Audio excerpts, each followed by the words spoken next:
Hey everyone, Anthony Benu here with In Touch Mortgage Solutions. It's Friday, Finance Fridays, and thank you again for tuning in for another episode. On this episode, we're going to be talking a little bit about the Bank of Canada. Will they increase rates? Will they cut rates? Or will they keep rates the same for 2023? And what is happening in the housing market? What is trending right now? Stay tuned, you don't want to miss this. Over the past several weeks, we've been working with a lot of our first-time home buyers, a lot of younger buyers, even a lot of clients that are approaching mortgage renewals. And we've been having this conversation, and a lot of the times these individuals and couples are bringing up the question that I would take an opportunity right now to address is, and might be on a lot of our viewers' minds, is what will happen with the Bank of Canada? Will they be increasing policy rate in 2023? Will they hold steady for a long duration through 2023? Or will we see the Bank of Canada actually cut rates by the end of 2023? Now, although it's very difficult to predict what the Bank of Canada will do by the end of 2023, I think with the anecdotal evidence and obviously what we're seeing as observations at the current moment, a rate cut at this particular point in time is off the table. And not just because the Bank of Canada has signaled and said, hey, we're not even thinking about cutting rates. It's more along the lines of the data that is rolling out, and something we'll get into in this video. But what I want to do is just basically go over a few key points on why I think the Bank of Canada is going to avoid cutting rates, and most importantly, what will happen, will they increase or hold steady? So over the last little while, since the beginning of January, we heard first from Governor Tiff Macklem and the Deputy Governor. Obviously, we heard that they were increasing policy rate 0.25% and that they were going to hit the pause button. Now, they've made it very clear, they've reiterated several times that the Bank of Canada is going to pause to monitor the current state of the Canadian economy and ensure that their existing monetary tightening, the 8 consecutive increases that we've seen, are actually starting to unwind in the economy. So as long as all their data points continue to align, then they will continue to potentially hold. Now, what would happen for them to have to increase policy rate?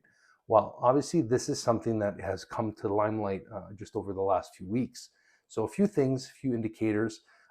First and foremost is the Bank of Canada, and the reason why we can have this conversation with a little more degree of certainty is in January, the Bank of Canada also released their report that indicates and showcases how not only how Governor Tiff Macklem and the Governing Council and the Deputy Governors arrive at their conclusions on how to approach monetary policy, but it gives us some insight on the data points that they're looking at. So this was something that was very interesting. For the first time in history that we've had a central bank come out with basically a report that shows the average Canadian how they're going to be arriving at these conclusions.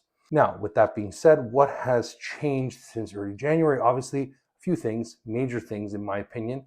One being the labor data, the labor force has increased. It has shown resilience in job creation. We've seen 150,000 new jobs come to the market in January. Now, over the past several months, we have definitely seen a major run up in these in employment numbers. In job creations, which have definitely have a negative effect on the Bank of Canada's decision. Now, let's take a look at those numbers. At 150,000 new jobs, they were talking about 15,000 new jobs. We're at 150,000. Even if the Bank of Canada and Stats Canada got this wrong, which they have in the past, there has been the capacity for them to go back and do revisions or alter those numbers to more correct numbers. Then the fact is that there's still all these jobs being put into the labor market. And the Bank of Canada doesn't like it. And the reason why they don't like it is because if we start to see the unemployment rate stay the same at its historic lows or even come down, well, that's definitely a negative signal, because more people working means more people earning money. More people earning money means more inflation or more spending in the market. Also, if you have more jobs readily available, more people are working, which is obviously going to contribute to inflationary pressures. This is what the Bank of Canada wants. Now, although this is a complete head scratcher to me and probably to you, our viewers, this is what the Bank of Canada has signaled several times over the past several rate announcements and all these wonderful conferences that they hold. So what does this mean? Well, let's look at the deeper into these job numbers. Well, out of the 150,000 or some odd jobs, a lot of these jobs are full-time position jobs. And a lot of these jobs are also not going to existing citizens. They're going to new to Canada individuals. Maybe you have a work permit, maybe you have a temporary visa, maybe you have your permanent residency card. So a lot of these jobs are being filled by the higher immigration policy that has been implemented by the federal government. And this begs a major question. So as we have more people competing in the tight labor market, in the sense that, there's a lot of jobs available. For example, we had a client who lost their job. Within a few weeks, was able to locate another job. During a tight labor market, that's possible. But in a labor market that has a lot of slack, that individual might not be able to find a job that easily, because these companies don't necessarily want to hire. And the companies that are hiring and the companies that have these employees that are maybe well trained, well skilled, have tenure, well, they're going to have to pay these employees more.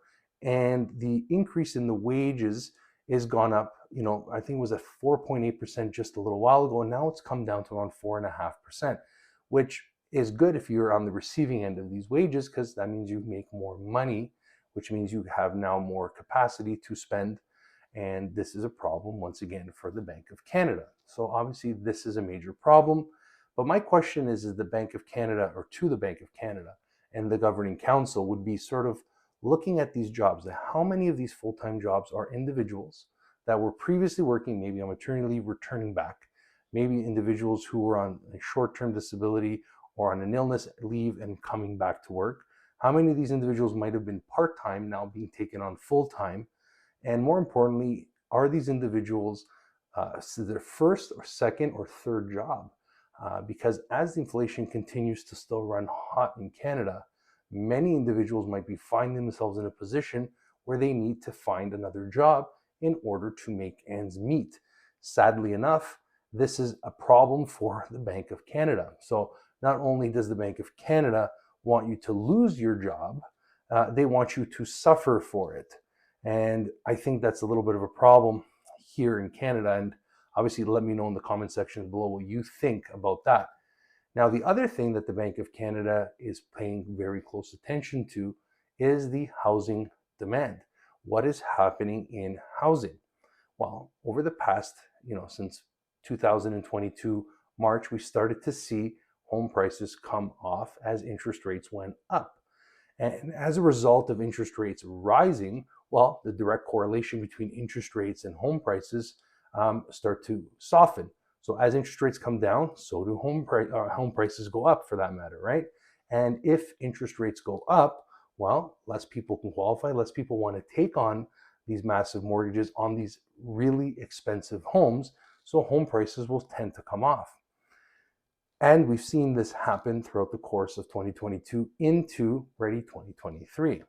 But right now, because of what happened in January, my thoughts are that because the Bank of Canada somewhat signaled to the market, or to home owners or home buyers and anyone in the market, that, hey, we're hitting this pause button, a lot of misinterpretation is happening. Maybe a lot of first-time home buyers might say, hey, now is the time to engage in the market. Home prices are down, so we can purchase at a discount, and let's go get a pre-approval, because fixed-rate mortgages were on their descent down, and now might be a good time to get in there when we can. Also, from the client conversations that we've had, is all these people, this pent-up demand that they're talking about in the media, although it is somewhat true, from the conversation we're having on the street level, there are many individuals who put those buying decisions on hold back in 2022, waited to see what would happen, are waiting for this point in time where interest rates on fixed mortgages have come down a little bit, and there's some stability with what the Bank of Canada is doing. So this is almost like a perfect storm in some way. Now, obviously, whether you agree or disagree with it, I'm not the one going out there to purchase a home. We are hearing this from our clients that are coming to us saying, Anth, we want to get pre-approved. So obviously the difference now is that buyers have more time. There might be a lack of inventory. They might have to be patient. Obviously, we need to see what happens with distress sales, power of sales, and individuals that just can't hold on much longer with these higher interest rates, because there is a very important correlation between what interest rates are doing, whether they be variable, which are hovering in around the 6% mark, and fixed that are just in and around the 5% mark, which have recently gone up as a result of the labor numbers. And a lot of this data that's rolling out has a lot to do with the sentiment in the bond market. So just to take a step back, the bond market is a good barometer of fixed rate mortgages. And the bond market itself can price in, or prices in recessions, prices in dips. It takes a look at the entire picture. Now, although the Bank of Canada does influence a lot of the decisions on investors in bond markets, those prices, those yields impact fixed rate mortgages.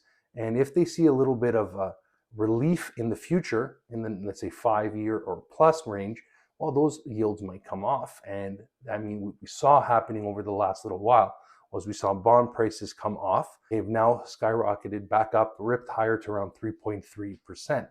And because of this, right, fixed rate mortgages are going to move. They're very fluid. And that is a major problem for Canadians who are approaching renewal. If you're in a 3% or 2.5% mortgage renewing into a 5% mortgage, well, that is a huge payment shock. So how long can Canadians, for those who are heavily indebted, potentially hold on for? Now, obviously, we're seeing this translate through the rental market and investors. And yes, the Bank of Canada, in a recent publication by Better Dwelling, talked about how the Bank of Canada fueled this excess demand by dropping interest rates and, yes, creating quantitative easing at the behest of, I believe, the federal government. So there's a lot of conversation here there's a lot of banter back and forth.